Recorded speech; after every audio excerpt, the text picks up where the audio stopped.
Who's got it from Miss Nickie Hughes?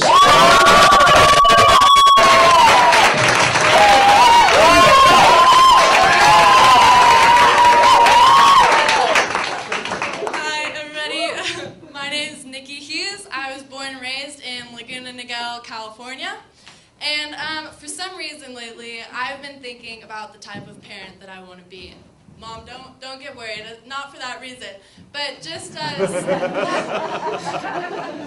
simply because. But I want to teach my kids solid life lessons and just really truly inspire them to be nothing like me.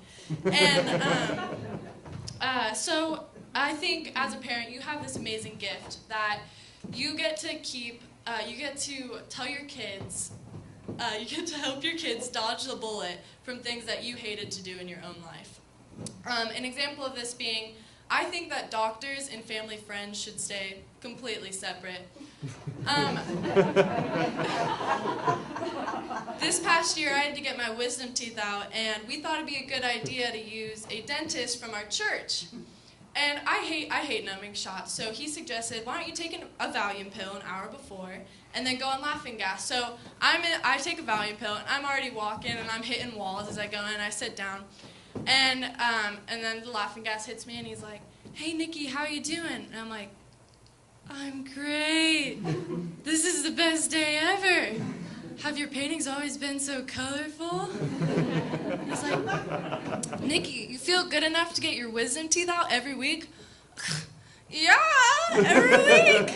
Every day I could get them out. So now, every Sunday, I have to walk past him, and he never fails to find me. He always finds me. And he pats me on the back, he's like, Nickie, every day, every day. And I'm like, Dr. Dave, I'm not there. I'm not on that level. Second story, I chose to go to a gynecologist that I've known all my life, and that right there, that's just awkward enough. I don't even need to say anything more. But so I get a test done, and she's checking my chest for lumps. And so I'm not making eye contact, and she goes, how's your day going, Nickie? Good, I'm good. I'm looking up at the ceiling. And I think some thought went in her head of, how can I make Nickie feel as uncomfortable as she possibly can be? And I turn to look at her, and we lock eyes. And she goes, hey, Nickie, how are your brothers doing? That is not the time to ask me how my brothers are doing. That is not the time. So I answer, I'm looking up at the ceiling. I'm like, can you just keep business and personal separate for right now? There's one moment. I'm looking up, I'm answering, good. And she proceeds to ask every detail about their life. And I'm making this as quick as possible. True story. Then she immediately says to me, as she's checking my chest, she goes, you know, my son Drew, he's not seeing anybody. Why would I go on a date with a mom who sees and feels my breasts annually? Why would I do that? You know, as a parent, I think there's many instances where you can cross the line. I was 13 years old when I received my first phone. And I think that's pretty young, so I understood why my dad would phone check me at night. And I was fine with it till one day I woke up and I turned over and I looked on my phone, and it was a picture of my dad's eye as the screensaver. So I walked downstairs, and there's so many emotions filling me at that moment. And I'm like, Dad, what the heck? Why is it a picture of your eye? And he goes, it's just so I know. I'm always watching you. I think from that moment on, everyone can understand why I hide my phone at night. It's not because I have something to hide. I never want to go through that ever again. As a parent, I'm going to pass down some life lessons to my children. First one's going to be, have low expectations for everything. You know, I just want them walking into their day thinking it's going to be horrible, because any small thing's going to make their day great.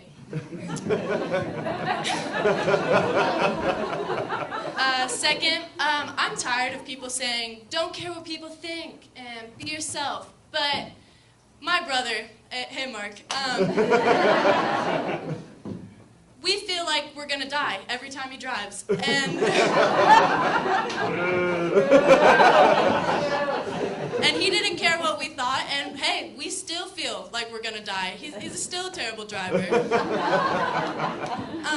Also, I used to take so long getting ready, and I'd walk downstairs. I'm so proud of my outfit, and my parents would just immediately shoot me down. They'd be like, nope, too short.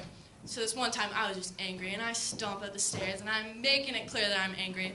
And I get up to my mirror, and I look, and I'm so happy I cared what they thought that day, because 100 people would have saw my underwear that day. And it would have been awful. Third thing is that I want my kids to know that they can do whatever they want as long as they have a good excuse for it. And I have to babysit these kids at the shelter, and it's a lot. So sometimes I can't really control them all, and there's a certain group that just like to fight for the fun of it. And I'm just tired of it, so I'm like, whatever, they can do it. I won't take their joy away. But I also don't want the parents walking in and be like, why do they my kids fight? So this one time, little Johnny runs up to me, and he's like, Tim just punched me in the eye. So I turned to Tim, I'm like, Tim, why did you just punch Johnny in the eye? And he goes, because he tried to take my shark power away from me. So I turn back, I'm like, okay, just don't try to take your shark power away from him. It's as simple as that. It's a good excuse.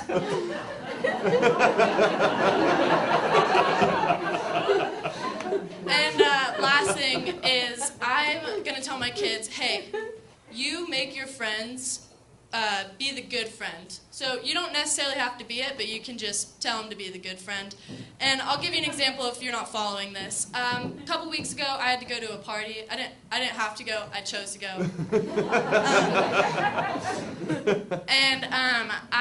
One of my friends, she drank way too much, and she was throwing up everywhere. So I can't handle throw up. So I decided to grab 3 of my good friends, and I said, hey, Andrew, can you just clean up the towels right there? And Tyler, what the heck are you doing? Throw Trina in the shower. What are you doing? And I'm just getting mad at everybody, and then everything's fine. And 30 seconds later, I was back enjoying myself at the party as they're helping Trina. And and so then what was even the best part about that was the next day, I got a thank you text from Trina saying, thank you for everything that you did. And I was like, you are so welcome. But guys, I'm going to be a great mom. And,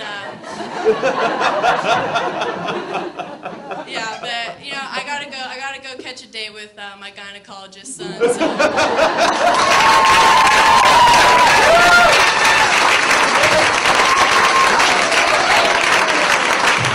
Nickie Hughes.